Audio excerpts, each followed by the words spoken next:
This is for the first time the underwaterstory.com has set foot on the East Belitung, and will cover the underwater of Belitung Timur.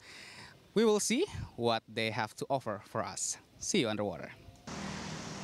Underwaterstory.com is invited to East Belitung in a journalist trip. There's about 25 other journalists is also here alongside us to cover East Belitung. The local government of East Belitung is looking forward to develop their underwater tourism potential. The first day of our trip is a tour around East Belitung. And as we cannot plunge right away into the water, what can we do? Our first stop on the trip is to taste the local menu. It is the Belitung's prawn noodle.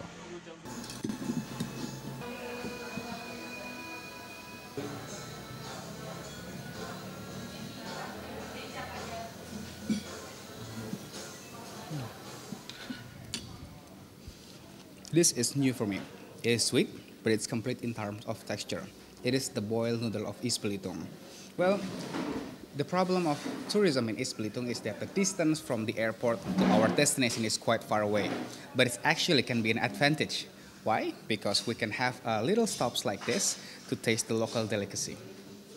These prawn noodles, not just famous among tourists, but also for the locals, as we can track back the recipe to the 1970s. Mie rebus ini udah turun-temurun, udah istilahnya udah terkenal rasanya gitu. Harus sejak dari tahun 70-an sampai sekarang. Jadi kalau wisatawan datang pada mampir sini makan mie rebus ya Pak. Karena ciri khas untuk daerah Belitung ini, daerah khususnya Kelapa Kampit, mie rebusnya Pak. Well fed, we continue our journey to visit a Buddhist shrine.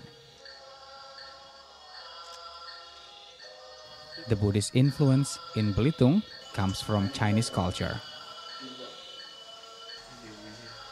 In the ancient time, this place was in the path of economic Silk Road.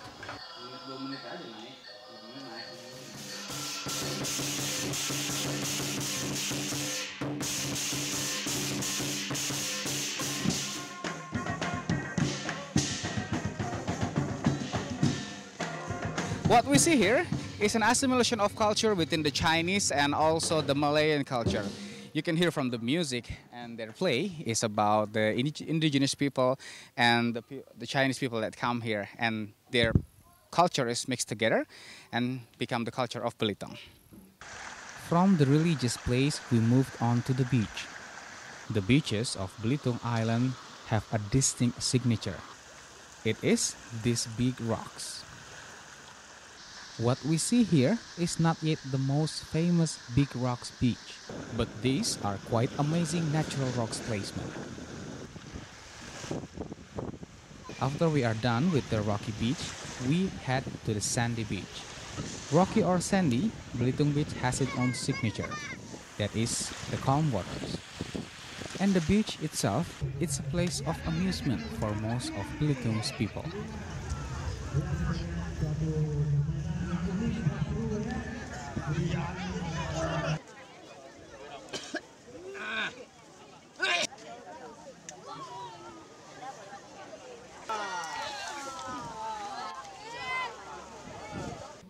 What we see here is one of the main attraction here in East Belitung. We can see a man fighting a possessed puppet. It's scary, maybe, but this is a traditional culture that, as you can see, is quite an excitement for the people. And this will be the closing of our land journey, above the water journey for today. And we will see you underwater.